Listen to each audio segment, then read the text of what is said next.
we have got an amazing show planned for y'all at home today. We have the amazing and wonderful Jérôme Eltabet, lead editor on the Academy Award winning, the Golden Globe winning, the BAFTA winning, the Critics' Choice winning, the Cannes winning, all the winning Substance film, which just also so happens to be my favorite film from 2024. So thank you so much again for joining us. Tell us where you're joining us from. I'm in Paris at the moment. That was a question. Yeah, okay. Okay. Well, thank you for spending your Friday evening with us. We always love to start these sessions by starting with your origin story and how you initially became a lead editor. What was your journey like? Have you always wanted to be an editor? Let's start from the beginning. At first, no, I didn't know that I wanted to become an editor.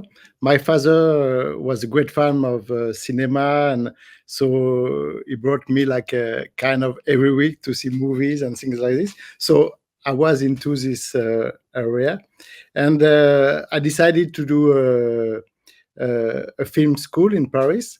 So I wanted to be close to the creative process, but I didn't know that I wanted to become an editor. So I started to do my film school during 3 years in Paris.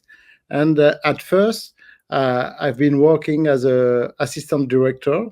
And that was great because that was a great director, a famous one, a little bit old, but so we have been working on great commercials and huge, lots of budget and so big things. And it was really nice to be able to travel, meet lots of people. That was a great time. And I do remember he told me, okay, assistant director is good job. Director could be the best one, okay? But editor is one, you will be the closest to the creative process. So, okay, I'm starting to think about it a little bit. And after a little while, this great director was a little bit old, as I said, and didn't have any more job for me, any more work. And one friend of mine used to be an assistant editor, became editor, and said, oh, in this post, there is a job for you if you want, as an assistant. So, okay, I said, yeah, I'm going to try. At first, that was difficult because I was used to meet lots of people, to move, to travel. And I was by myself in a black room to do, I don't know, some copy. I don't remember what I was doing.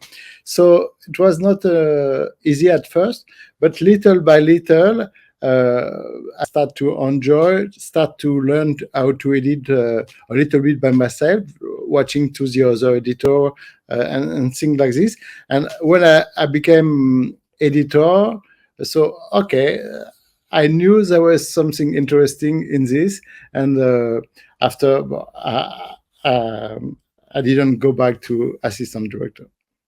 I love it. You know, we talk to so many film students, and I think everyone's first reaction is, I want to be a director. But one of the things that we love about having folks on this show is that, you know, the world of editorial slowly sucks a lot of people in because it is, you know, the person that actually makes the project come to life. So I love that. I'm curious. I know you mentioned that. Sorry, yes. So I've been working as an editor for, I don't know, 30 years or 25 years. Well, I'm not that young. But like after Revenge, like I thought, oh, I still want to be a director, you know. I didn't forget about this dream. So I went back to school to study as a director for a documentary. So I went there for 6 months. I've been directing a documentary. Was great to go back to study and watch documentary movie and things like this.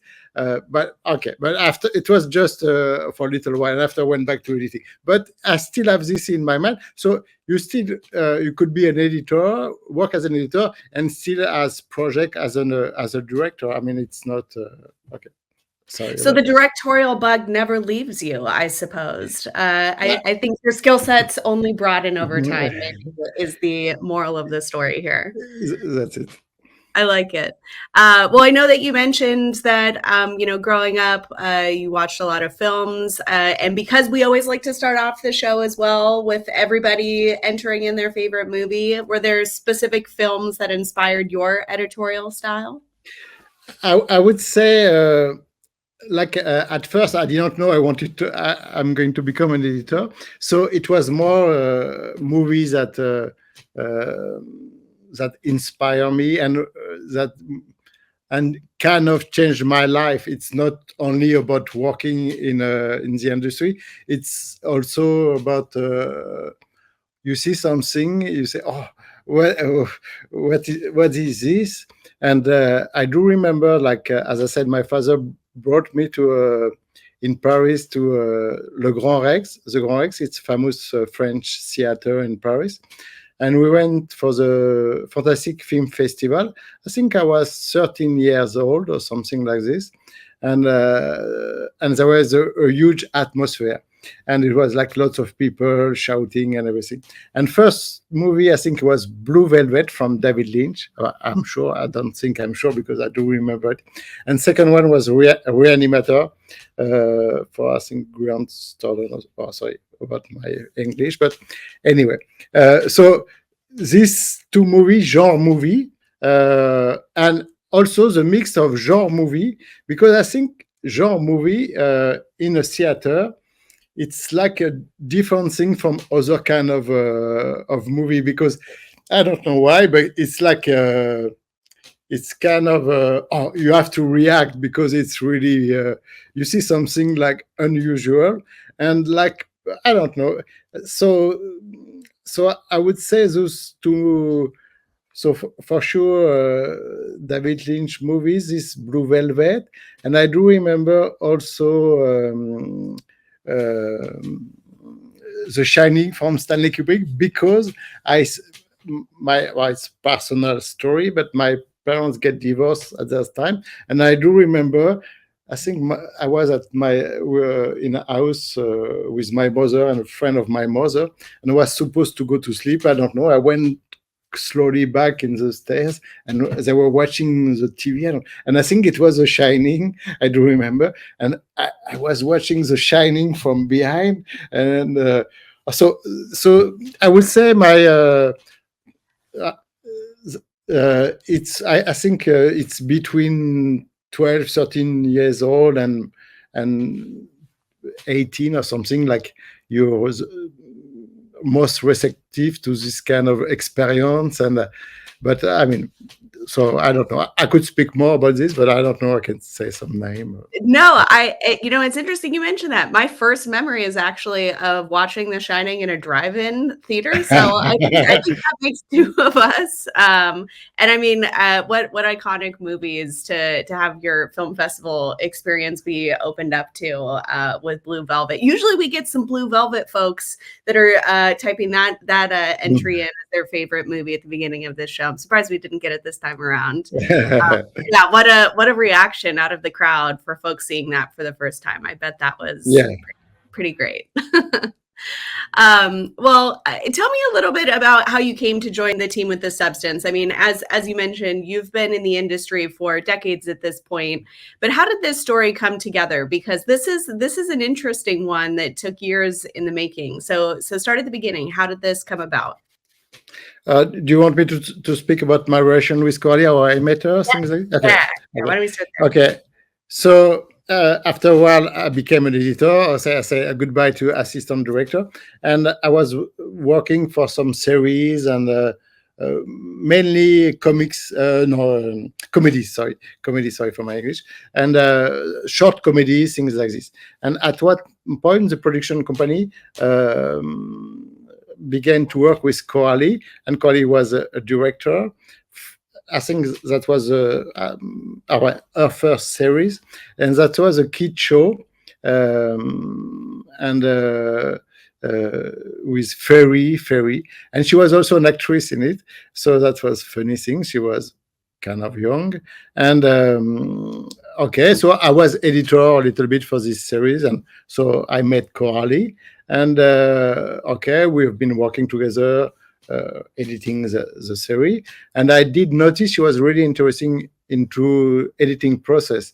So okay, so she was nice and a good relation with her. Okay, you should learn how to edit. So I said, we used to edit at this time and Final Cut Pro 7 all the time. And so I taught her, okay, she was not bad, okay, she enjoyed it. And that's how we kind of create a relationship together. And after we have been working on some commercials, and we kind of developed an unusual way of working, because kind of forehands editing process. So I don't know, she's going to start some editing, and after send me the sequence, I'm going to rework on it, send it back. So I don't know, that was unusual way of working, but that was nice. And so after we went to work on our first feature movie, Revenge.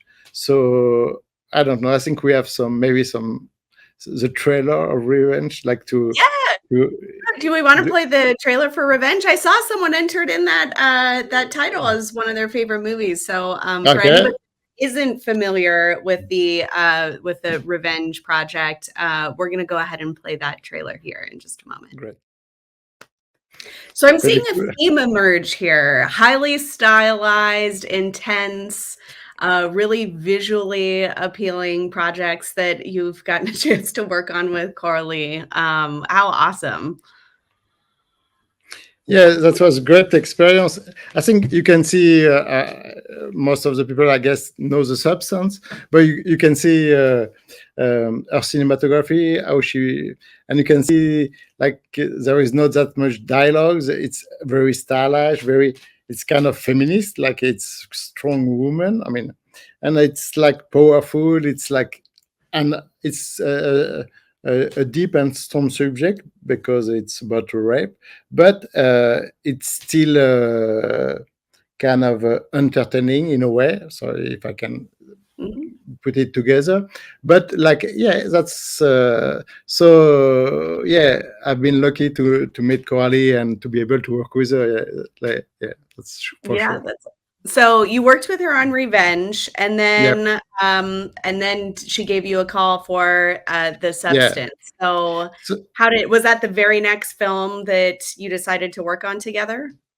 Yeah, that was our second feature movie, and it was quite long between, because like she's a writer. She write her own script, and so I think it was like 5 or almost 7 years between.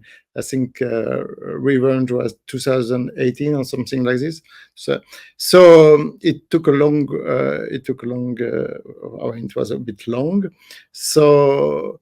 But after she said, "Oh, okay, maybe I have a big project coming on." Okay. So she said, "Okay, I think it's going to work." So The Substance. So she sent me the script. I've been reading the script. I said, "Oh, wow, that's great." And even the script was great because you were reading it like some big characters. I don't know. It was like there was a. She was director for even when you are reading the script, you can see everything, music there. Everything was really clear and detailed, and sound design. She has been thinking about everything. So that was great. And after saying, "Oh, it's going to be an American movie with Demi Moore, Margaret Quaid, Dennis Quaid, Universal Studio." So I said, "Oh." So I said, "Oh, are you sure they're going to be okay? That's me is going to be the main editor?" "Yeah, sure, I want it." So okay, that's how it started. And so yeah, it was a crazy adventure, and everything was almost done in France, in Paris, like shooting in studio of Épinay-sur-Seine, a famous French studio. The outside were filmed in Cannes, south of France, and we have been working for the Post in Paris. So that's Amazing. how. Yeah. And you would That's never know either, because the film definitely does not take place in France. yeah, It yeah, takes yeah. place in LA, Sorry, well, I which is break wild. something. Yeah. Well, I'm interested. So, you've worked with the director a few times now, and we always like to cover, what that dynamic looks like across the course of a project. How do you two like to collaborate? It sounds like she's got a very real vision, even at a script level. And I know sound design was also a really big part of this project as well. But what does that process look like? What does your research process look like when you're figuring out how you want to construct these types of stories? I think Coralie loves the sound, the music, sound design, and me, when we met each other, I was used to work lots on the sounds, on sound design, music, things like that. So I think that's why she wanted to work with me. And so as she has really in her mind what she wants, and she has, I think when she write her script, she see footage, she sees a picture, she hears sounds, but after the filming part, she doesn't very explain exactly what she doesn't say. Okay, we're going to start with this. The close-up or the wide shot, we're going to do this. Okay, she likes, I think, me, or maybe even if she works with other people, say, okay, do something. I say, and so she's quite. She wants the people to bring her some different things. She's kind of open in her mind, and she thinks that maybe there is it could have another way. I don't know. It's a bit weird but so, and it's what is not easy neither is that usually you do the first assembly, the rough cut by yourself. Okay, it's not easy. And after the director comes and okay, so they say, oh, this is okay, this is not good. Okay, you didn't understand this. And after you work with the director, so you're in the same room and say, okay, let's try this take. Maybe it's better. I do prefer the play on this one. And so you can understand the movie by working together in the same room. And but with Coralie, it's a bit different because as she wants to edit as well at the same time, so it's different combination. I don't know. So sometimes So it's auditioning takes, right? Lots of experimentation of different ways to play a scene from the sound of it. Yeah, for the substance, for kind of each sequence, I had like 200 different one, and sometimes she was never happy about it, and I said, "Oh, I don't know," but so we try. So yeah, for the substance, that was really a demanding work. We have been working almost 2 years after another editor came to help. So it was like, but it was like they have been filming for 6 months. I don't know. We're going to talk about this maybe later, but like it was more than 300 hours of footage and really few dialogue. So you have to put some music, to have some sound design for each sequence. Like each sequence was like editing a short for like editing 220 short movie, like because the script was long as well. Oh my goodness. Okay. Well, so see everybody listening in, if you're somebody who has final at the end of every export, you have more more to look forward to in terms of playing with various different sequences in your future. And then tell me about how you like to collaborate with assistant editors on this project, because it spanned the course of years. I understand you didn't always have an assistant editor, but what was that project process like? But yeah, first of all, it was a nice story. A guy contacted me after Revenge through LinkedIn. His name was Jimmy, a Chinese guy living in Paris, and said, "Oh, I love the Revenge, and I'd like to work with you guys, and okay, like, and after when they called me for the substance, I don't know, because we were working on for sure Adobe Premiere Pro, and I needed someone good in technical way on this software, and also good for international projects, speaking English, French, and this thing. And I did remember about him, Jimmy. Okay, I gave him a call, say, okay, let's meet. So we meet. I think, he's a good guy. He's been working on some nice movies. And I say, okay, you have to be the best one on Premiere Pro, Adobe, everything, learn as an assistant, everything. Okay, he did the job. And okay, so after he did organize the project, did the thing, everything was really perfect organized with collaboration, so things like this. So it's lots of projects in the same one. Like if you guys know the Avid Media Composer, it's like Bean, but here it's project for each sequence. And but after, when Coralie went to work with me on the editing process at the post, we start off think is going to be long and an unusual way of working. So we didn't really know what to give Jimmy to work on. So he was not there during the editing process, but at the end he was there for the VFX, everything, for the mixing, the grading, and everything. So it was a huge help at the beginning and huge help at the end. So it was great. Amazing. Well, I guess the moral of the story for Jimmy is you got to shoot your shot. Who knew that a simple reach out on LinkedIn would end up being involved? Exactly. Through LinkedIn, he sent me a message. And like 5 years after, I don't know, I've been thinking about him. And okay. And you never know. Yeah, amazing. Never know. Oh, yeah. That's great. Wonderful. Well, we've got a lot of folks who are eager to get a look into your timeline and how you like to organize projects. Okay. So I think we're going to do a little screen share session here, and we're going to start at, you know, how Jérôme likes to start projects, start organizing footage. So here is my footage rush. I don't know if you say this in English. So some footage I've been filming myself. So in the suburb of Paris, but anyway, here. So I put all my footage, in one sequence.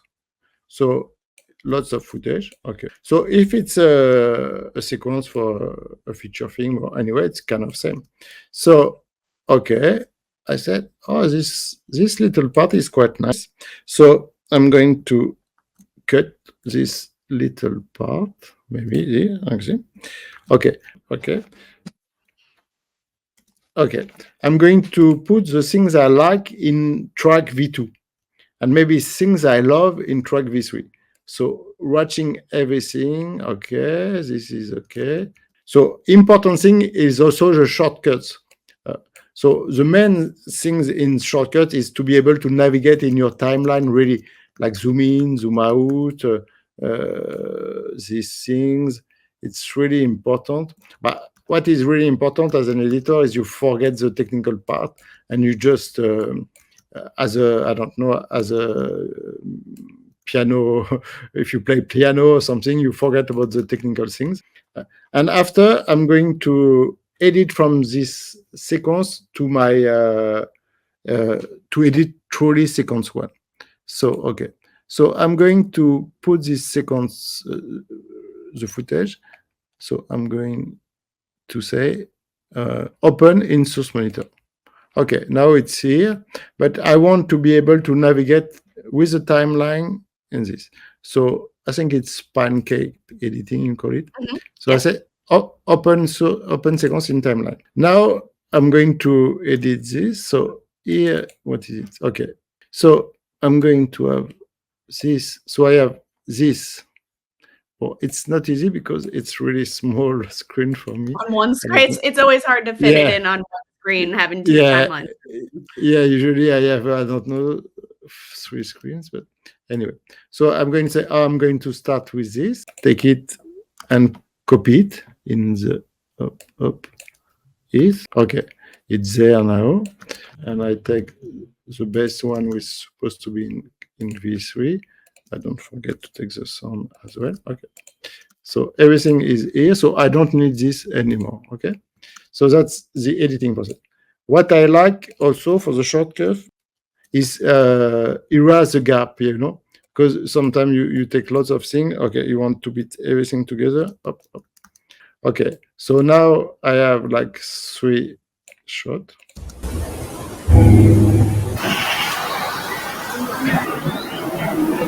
Dissolve for the sound. The sound is a bit too loud. Yeah. So this shortcut is really helpful. 3 dB less sound. Okay. And now I want to have some sound. Okay. Oh, forest ambience. That sounds good. Okay. I take a little bit of this in out. Oh, I drop it there. That's why this Premiere Pro is really intuitive. Maybe I'll talk about this later, but that's why me and Coralie love this Premiere Pro, because for working on sound and everything is really intuitive. You take something, put it there.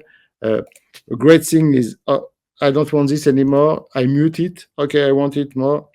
Okay, it's there. Okay, after I want the music.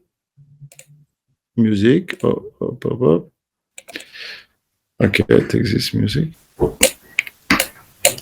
So we use lots of, for sure, keyframe for the music. Okay, it's a bit too strong at first. And amazing, like the waveform are moving at the same time. It's really cool. Okay, so it doesn't really look like Substance movie at all, but unfortunately, we no longer have access to the project, but this is the process. I mean, the shortcuts, I think, are always something that definitely get overlooked in terms of your ability. Yeah, it's really important. And so mainly what we like to do is have a first sequence with every footage, and edit from this sequence into another one. Okay. Yeah, I forgot about amazing tool I just discovered when I was preparing this demo. I had some sound. So let's grab this song and I'll put it there. There is lots of track, but let's say we just need one track. I don't know what are the other track anyway. So, okay, we have one song. And what I discovered during these things is quite cool. So the cool thing is now we can recognize you that it's voice, and so you click on dialogue, and I keep this voice like this, and after I copy it, so Alt and move, so you copy it, and on the other one and see to make it better. Okay, oh. And for those that haven't checked out Enhanced Speech, it is something that improves dialogue intelligibility. It's also in other tools like Adobe Podcast on the web as well. It works by cleaning up dialogue. It creates a separate track and then it blends the two. So that little slider bar that's part of the audio panel there will allow you to clean up that track depending on the layer of background noise. It's designed for speech though.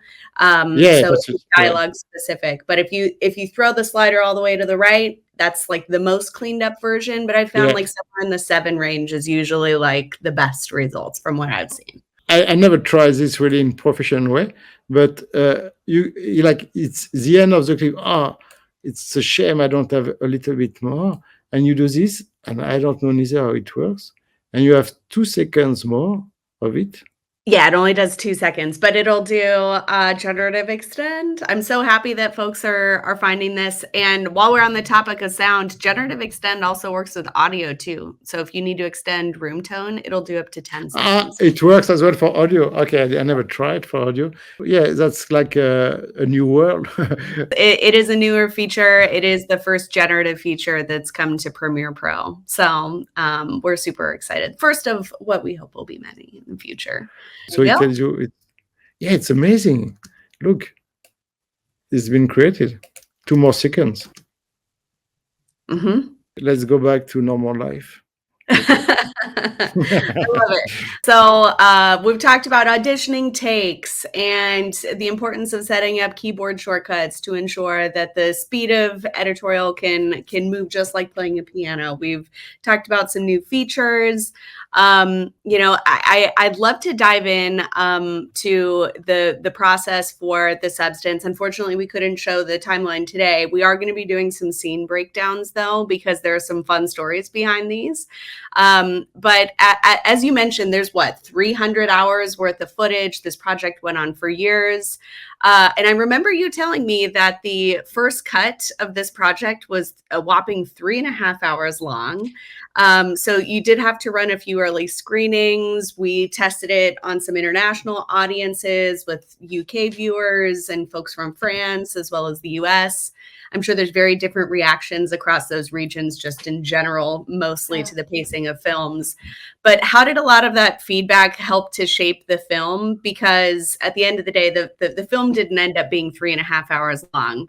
So how did you take some of those notes and that audience feedback, and how did that change how the film shaped up? At first, I need to say that, so I've been working on the first assembly by myself. Okay, Coralie came on board at the post, and we have been working. So my first assembly, my first rough cut, I told her during the filming part, I think the movie is going to be long. She said, don't tell anyone. Shh. Shh. Okay, sorry. Okay. So I had my first rough cut, 3.5 hours. And so, as I said, she came and we have been working together. And we have been working together for 6 months. And when we finished this part, the movie was 4.5 hours. So 4.5. Okay. So I guess she didn't care about the length, the duration, the length of the movie, but she wanted each sequence to be perfect as she had in her mind. She wants the best result for each sequence. And I do remember the production company working title, English one, came to have a look, but they knew it was a work in progress. But they have been watching this 4.5 hours, and they said, it's going to be great because actress and actor are amazing, beautiful picture, and everything is going to be good. So, but they knew it was a work in progress. But I think it gave Coralie confidence to think that she's going to be able to do a movie like about 3 hours or something like this, because she wanted to keep everything. So, but after so 6 months after, I think we were about 3 hours, 3.5. We had to go to London. Even better, we were supposed to present the movie to Universal Pictures, but we were not ready. And she said, because as she wanted to have a longer movie, more than 2 hours, she thought we have to present them something like really perfect, like great editing, great sound, everything perfect. So she said, they will think, maybe the movie can be okay, 2.5 or something. But I do remember when we went to working theater, it was like 3.5. Still, I don't. And so they said, like, because it's not easy to deal with English people. I mean, it's different as French, because for sure, like American, French, and English people doesn't have the same reaction. And they said, it's a bit weird, like the audience is a bit in advance with the character, with the actors, because we know what is going to happen. So it was kind of to say like the movie is really too long and it's become boring or something. But so it's kind of a balance, because I do remember like for Revenge and things like this, movie like Coralie wants to have some long things, long scenes, and things sometimes you feel uncomfortable to watch it. It's a bit long, but it's for a reason, because it's kind of, because sometimes when it's long for a scene or special weird thing, you feel uncomfortable, you don't feel very well, and so it's not long to be long, but it's sometimes for a purpose. Sorry. We're going to be talking about kind of some of the concepts around pacing. But I'm That, curious, how many scenes did you actually end up cutting out of that longer cut? Did you cut a ton of sequences, or did you play around with the pacing of the clips? yeah.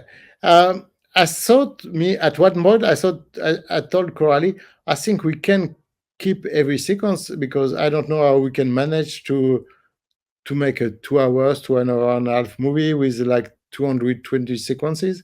And so I thought we have to get rid of, I don't know, 20, 50 sequences. But she wanted to keep everything. So I said, okay.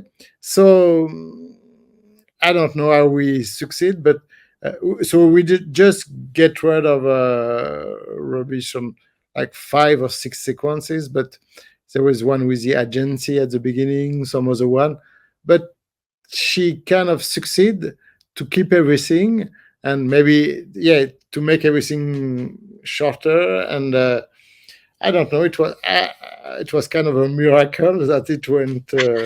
I don't know how it. So we adjusted it with pacing. I'd love to do a couple of scene breakdowns because we'll go kind of in sequential order here. For anybody that's seen the film, there's this really interesting scene towards the beginning of the movie, which we're calling the shrimp sequence, that definitely makes the audience feel a certain type of way. Why don't we play the shrimp sequence clip, and then we'll do a breakdown. So that really sets the tone for what comes next in the movie without giving anything too much away. But tell me how you leverage there's some really interesting sound design in that particular clip. Like, tell me a little bit about how you chose to construct that particular scene. But it's kind of simple setup, to people talking together. So it could be normal, or it could be different. It could be weird. It could be it's a chat, to people talking together, watching kind of the camera. There is but at the same time you want to say, this guy is disgusting, and you don't want to. It's like obvious. You want to think, this guy is so okay. And poor Elizabeth is just listening to him. And okay, so what Coralie really likes is to have always a mix of a little bit of normal life, like they are chatting together. It could be normal, even if everything is not normal, but she wants to go inside the head of the memory of Elizabeth. She wants to that the audience is going to feel what Elizabeth feels. So the way to do it is going to huge close-up, huge sound design, because we have to go. We have to show it clearly. It has to be, and it has to be fun as well. So this guy is really disgusting because he's eating these shrimps like this, but we want more. We want see in his mouth. And we really want to see it and hear it. So it's like slow motion and crazy sound design. We're really inside his mouth, and Elizabeth is watching this. So, and go back to the normal life, say something, and go back to this. So,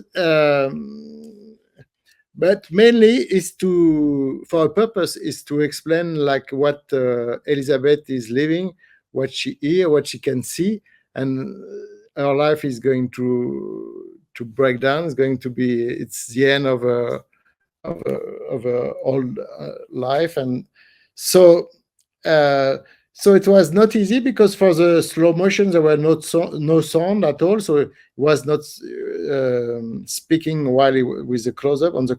So we have to link a little bit to mix with we can think he's speaking sometime. And So, but it took really long time because also the chat was really much longer. It was like they were speaking a lot. So at the end, we have to think, oh, they're just going to speak for, I don't know, 1 minute or something. And also we thought, it's not easy because just before, if, for the one who saw the movie, Elizabeth is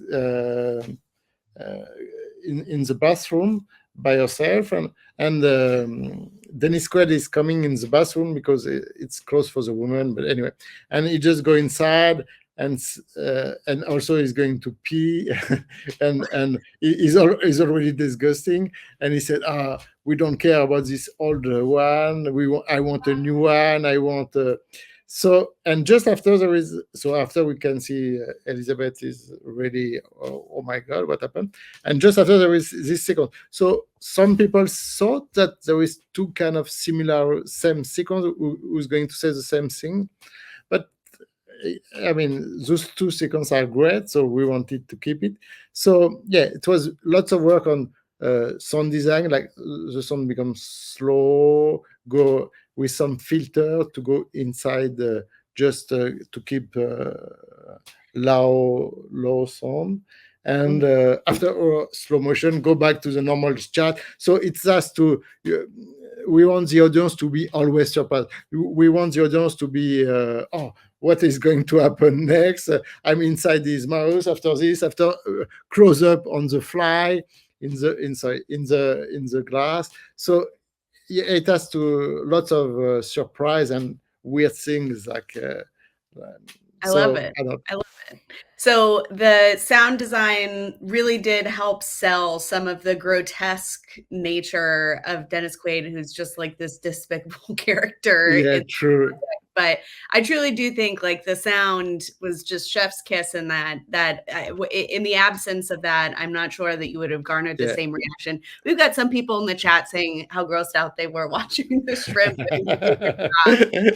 I think so I want to juxtapose the scene we just watched with one that doesn't have any dialogue, which is what we refer to as the date and makeup sequence. And this is a totally different way of kind of building some feelings within the audience that are totally different from what we just watched. So let's play the next clip. All right.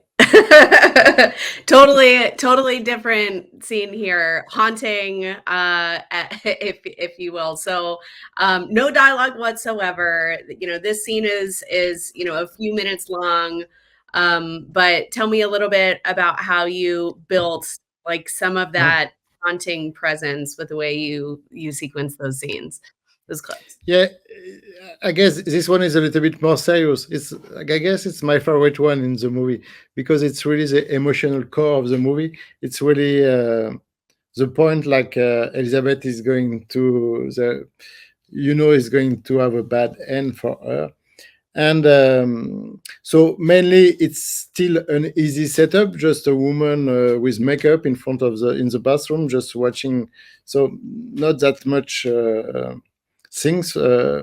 And I guess it's also kind of easy way of talking about lots of women who could compare herself to a woman in the magazine, or like you could never reach this kind of beauty because maybe it's even not true beauty because for different reasons. But so it's just to talk about this, but you don't want to talk with dialogue and explain it or anything. So she's going to build an amazing sequence to talk about this.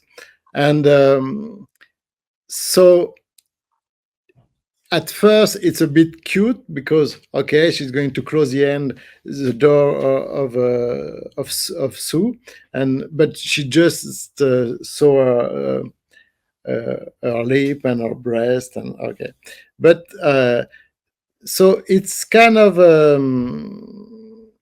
mainly choose the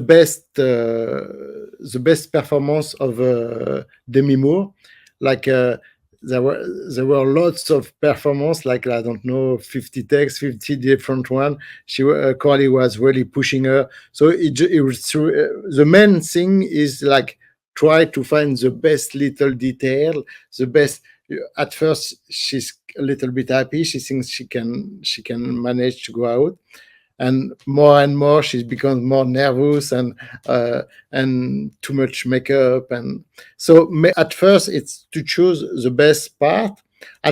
At the beginning, this sequence was like 6 minutes or even more, 8 minutes, but and it's also first time she goes out, she saw this Sue, and okay, she watched the breast, and okay, and it has to be stop during the movement of camera and go back, open. So we use the sound of the light, go off, go on, this kind of thing. And yeah, so it's always you have to the audience has to be surprised, kind of. So if there is something, suddenly you could cut it, or I don't know, or suddenly something is going to be very long, as it is not supposed to be long, or something supposed to be long is going to be short. So it's kind of, and it's also after, so playing with music, playing the song, and after, when you know she's not going to be able to go out, and with the slow motion and makeup and everything, it's kind of going same than the script, but go inside her head with the slow motion and the sound and the music, with some effect on the sound and things. So it's kind of always mixing normal things, normal makeup, normal, but like Coralie really wanted that the audience get immersed in the movie. Like it has to be a live experience. Like, so you have to be inside the head of each character. So that's why we try to build, and mainly with the pace, with the sound, the music, the sound design, and everything. So, but it's not just for to look cool, to look beautiful, to look I don't know, to look like a commercial. It's mainly for a purpose. It's to be fun and entertaining, but to tell something. Well, we've got one more scene, and we've got a record number of questions in the chat here that we also want to make sure to get to. So we're going to do one more scene breakdown, and this really speaks to a lot of the special effects that are in this project, to say the least. So let's play that next clip. All right. We just gave you a little taste, and when I say that's the tip of the iceberg of the special effects in this movie, I mean, that is the very tippy top of the iceberg. But I would say, without a doubt, like, this movie is a masterclass in special effects. So tell me, practical effects throughout, correct? That this isn't visual effects; these are practical effects. Yeah, and Pierre-Olivier Persin, the French guy who made those SFX, got the Oscar. And for the last Oscar, I guess, I don't know if you saw this, but they have been starting the ceremony with this extract, with this thing, in a funny way, for sure. So yeah, so, and also it's because Coralie is a huge fan of genre movie from 70s, 80s, like Cronenberg's. And so she doesn't like too much VFX and green screen and this kind of thing. So she wanted everything like to look real, and like the character will feel the experience and the actor. And as an editor, it's really useful and great because you can really edit. You have all the effect there to edit. And so I guess for the filming, it was not easy because for some time it was 6 hours of makeup and things like this. But it was 6 hours. 6 hours. So but it was like crazy, like everything as I said, I've been filming in Paris in the Épinay-sur-Seine studio, and like the flat is supposed, I think we have a picture of it, but the flat of Elizabeth supposed to be in Los Angeles. They didn't want any green light or LED, things like this, so they just used an old thing. So they have been projecting a pic of Los Angeles, so one in the daytime, one at nighttime, like, but 30 meters away. So you have to have this kind of thing. I don't know if we can see the picture, maybe.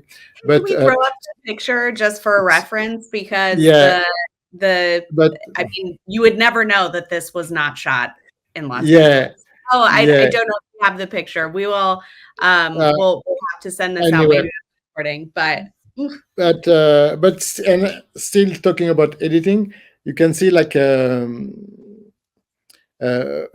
she discovered finger who become a little bit old suddenly, and after when she put it under the water, you have a huge close-up. You're almost going inside the skin, inside the thing, and the music stops at this moment. And so it's always like huge close-up, like the character has to be really in becoming crazy, like, and you become crazy as well as watching, because what happened. So yeah, we try to use all those tools to be able to tell a story in an entertaining way, in funny way, but kind of a serious story in a way. But it's, you get a little spoiled, because by the time you get the footage in edit, it's not green screen, it's not having to use your imagination. So I can imagine that's a pretty awesome feeling. You've got like the best of the best to work with at your fingertips at that point. Yeah, sure. Yeah. It's really, it's great. But it has not been easy. It has been really, it was really demanding work, like, as I said, like, so yeah, at the end, yeah, we were happy about the result, but sometimes it was like, oh my God, what, we're never going to succeed and something. So it was really a long and difficult journey. Yeah, I would say. Yeah, I bet. Well, we'll start to take a look at some of the questions in the chat. We've got lots of questions around sound design, sure, and picking the right shots. But we always like to end some of our sessions on looking back. We've got a lot of folks listening in that are about to start their journey into editorial and the filmmaking process. I always like to ask, what skills outside of just pure technical editing do you think are most important, or that you found most valuable? Is it communication? Is it organization? Is it emotional intelligence? Is it, being able to be honest in the right moments? What would your advice be to those listening in? I mean, I would say, like, you have to a little bit know yourself and know at what you're good on, at what you are good at, because so sometimes you're not the best editor. I don't know, the best. You have the most skill, but for me, for example, I know that I will try my best, and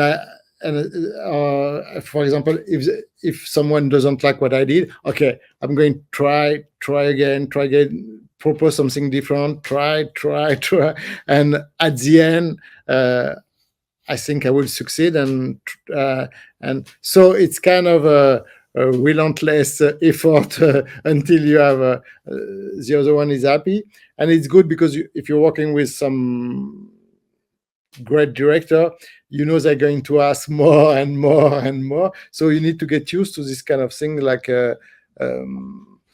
so it could be this. I would say it's you have to go inside the head of the director and understand her or his point of view, try to understand her way of thinking.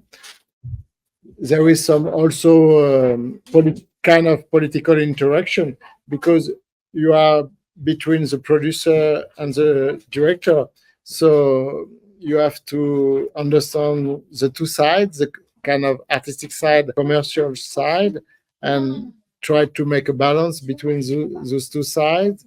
So, It's but finding a first, balance, finding yeah, a balance, I think. yeah, I like yeah. that. Well, there's some questions in the chat. Diego asked a great question, which I think is a good one to start with.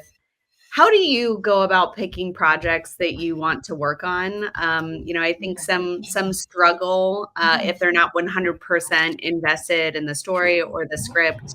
But when you're just starting out, sometimes there's a feeling of needing to say yes to everything. And you've been lucky where you've gotten to choose these really stylized projects. So what is your process for picking a project of what you choose to work on? I would say sometimes it's a matter of luck, because for revenge and substance, it's because of Coralie, and I have the chance to work with her like 20 years before, and we had a good connection, and so I knew that I would love to work on this project, but for this one, it was a matter of luck. But after,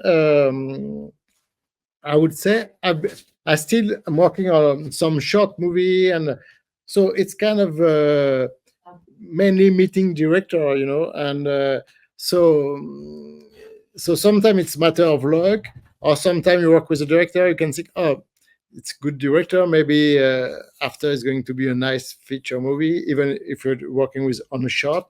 So it's mainly build connection, meet people, and try to but you can't really calculate it. You can't really I don't know.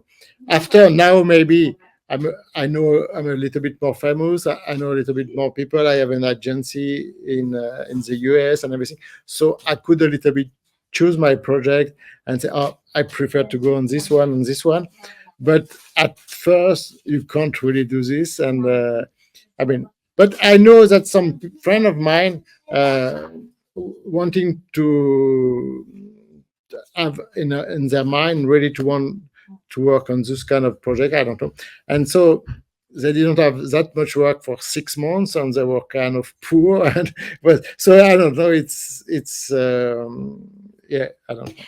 Well, I think it's a testament to finding the people that you collaborate well with. And sometimes, that starts on projects that you might not be 100% invested in. But once you find those people, it sounds like you really do bring out the best in each other, which is, I guess that's a little bit of luck too, though. You got to find your people.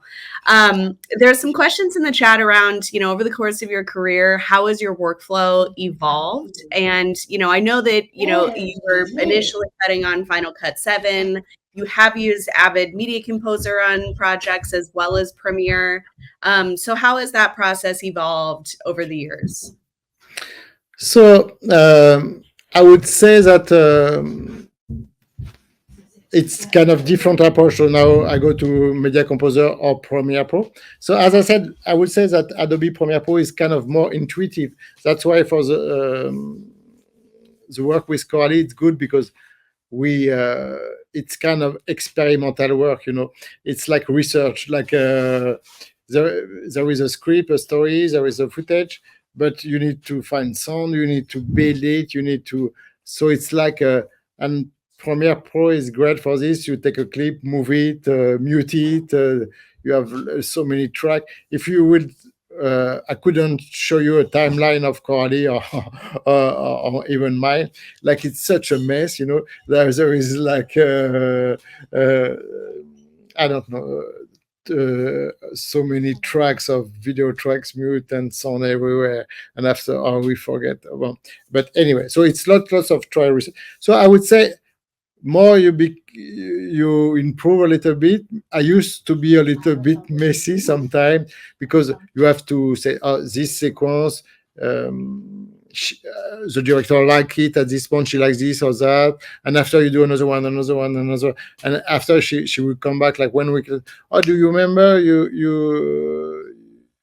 I saw this one, I did like this PowerPoint, and so you have to find it again. You have to think, okay, so it's kind of try to get the well organized, and you write everything like, oh, is she like this or not? I don't know. So that's how I kind of try to improve a little bit my workflow, and try to write everything and not to erase anything and keep a trace of everything. I like it. There's we've talked a lot about sound design. How do you know when an edit is ready to start intercutting with some of those? And did you use a sound designer for the substance, or was this mainly you and Coralie? So at first we were supposed to have some great sound designer, amazing one, like really famous French one, and but the thing is, and after we have been starting to work with a sound designer, but like each time we send the one sequence to the sound designer, and but during this period, the sequence was not the same length, was shorter, longer, I don't know. And so we were that much focused on editing and finding the tone of the film, finding everything. So we had kind of to do everything by ourselves, but it was not like that well done. It was like a work in progress, but we couldn't really lose time to send things, and because everything was moving every day, everything was moving. So after the sound designer came and worked and did an amazing, great job, but for this part of the process, we had to do everything by ourselves, and we knew that after it will be done again in a better way. But we had to do a first, to have the idea, to have the pace, to have the tone, to have everything. We had to do it a bit ourselves. I love it. We've got a couple questions around this. So I know that you had mentioned at the start of our show that Coralie was very descriptive when you were reading the script. You saw the vision, but we also know that the cut definitely shortened over the length of post on this. How much did some of these scenes change from the original script process, and what was the hardest scene to edit in this project? I have a sneaking suspicion I know what it was, but I'd love to hear. I'd love to hear your ideas. I would say like there were not that much easy scene in this project. Maybe I think, I don't know. Even if you think, oh, this is going to be an easy one, okay, I'm going to do it, but there were not any easy scenes to really. And maybe the most difficult one because was the end with Monstro and in the theater and blood everywhere. They have been filming for 1 week with 3 cameras only for this sequence. I think it was 100 hours of footage only for this sequence. So this one was, and it was, it was not working easy at first. And Coralie had in her mind that she wanted something really rock and roll, and like because it's the first time that the character is kind of free to speak. She doesn't care about how she looks at all anymore. So, but the audience, I mean, in the theater, they think it's a monster. So it has to be moving and gory and crazy and rock and roll, and so that one was really the most difficult one, I guess. Yeah. And, I would bet if you have not seen this movie, you have to you at least have to see the end. I think it's maybe one of the most wildly awesome special effects scenes I've personally ever seen, so I can imagine. It sounds like we do have some cinematographers in the audience as well, and there were some questions around how much of the scenes like the date makeup scene were like really planned out before. Were there a bunch of different takes? I think there were some Steadicam shots or some handheld shots, down the hallway. Were there a lot of options to choose from with that scene, or was everything pretty structured, just many takes of, the exact same plan? No, it was kind of structure, but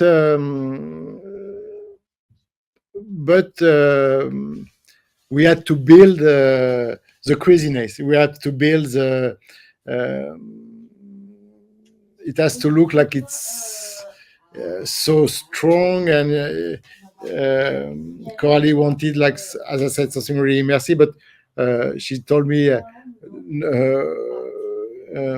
we have to be bold. We have to really put in your face. We have to. So it was kind of well structured for the, but even if you have a nice traveling or something really beautiful, well, sometimes we try to keep it. But for Coralie, she don't mind that much to stop it at not leave the perfect shot. She mainly cares about to do something like strong, and so yeah. So I don't know if if anything, that's a testament to the editorial process, because it is like the pace is completely orchestrated by the speed at which you've positioned. This is another good one that we oftentimes get. So do you know what score and songs you're envisioning when you start building this edit, or are you trying some of these scenes with different scores, different music? There's definitely some like recognizable music tracks in this project. What was your process there for picking which song? I think we can write a book with Coralie about the music, because that was really insane. Because at first, I don't know, she wanted some like old movies, like Alfred Hitchcock's one, or I don't know, this atmosphere of old movies and things like this, but mixed with modern one. So it was like each weekend we were trying to go watch some genre movie or different kind of movie, try to steal the music, I don't know, for as a temp music. And we came back on Monday, like each we had like 50 or 60 different music, and try, and so at the end the music was like a mixture of really different style. And after, I guess, Rafferty came, but no, there was like some music like the one from Stanley, Stanley Kubrick one, when the monster appears. There was some music we didn't change. We still have some kind of mixture of old music, or stylish music, and really modern, intense one. So I don't know, because it was really a huge mixture. And when Rafferty came on board, and I don't know how he did succeed to work on this, and did an amazing work. But yeah, because the thing is, with sequence with no dialogue, and if you really want to go inside the head of the character, even if it's temp music, but it's not easy to find the good temp music, and you spend so much time, and it won't be the music you're going to keep, but it still has to work, because you want to have an idea. So yeah, that was really demanding work, and lots of work on this. Yeah. I love for the record, the music choice you picked, it feels like a perfect fit for me. I can only imagine like the journey that it took to make that decision. All right. Well, we've only got time for one last question, and this feels fitting. How do you know that you've landed the final cut? Is it because there's 20 finals in the export title, or is there is there a certain feeling that you have knowing this is it? Me, I didn't know, to be honest, because as I said, it was like 2 years. I've been working on the film for 2 years, and at the end, and I didn't know, but I knew that when we had the chance to go at the Cannes Film Festival, and just before I think the day before, and I even didn't know, Coralie told me this after, but she changed some editing point, like one day before, and did it again. I don't know. So, and even for Revenge, it was the same. So the only way to stop editing for Coralie said, "Oh, we have to go to this festival." For Revenge, it was the TIFF Toronto. For this one, it was Cannes Film Festival. If there is not a deadline, she's going to go on and want to do more and more and better and better. So I don't know. It's just a matter of you have to finish it. If no, it won't be ready for the festival. I love that. I relate to that so much. You have no idea.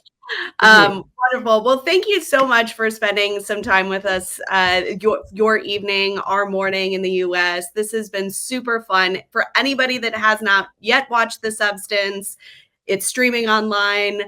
You can view it on Mubi. You can view it on Amazon Prime. Truly one of the wildest rides I've seen in the last decade for sure. So thank you so much, Jérôme. You are really a gem. Thank you so much, and have a great weekend, everyone. Okay, and good luck for the students, and I hope they're going to do a nice career. And you have to work hard, but it's fun. It's fun job, and editing is great. I mean, I love my job. So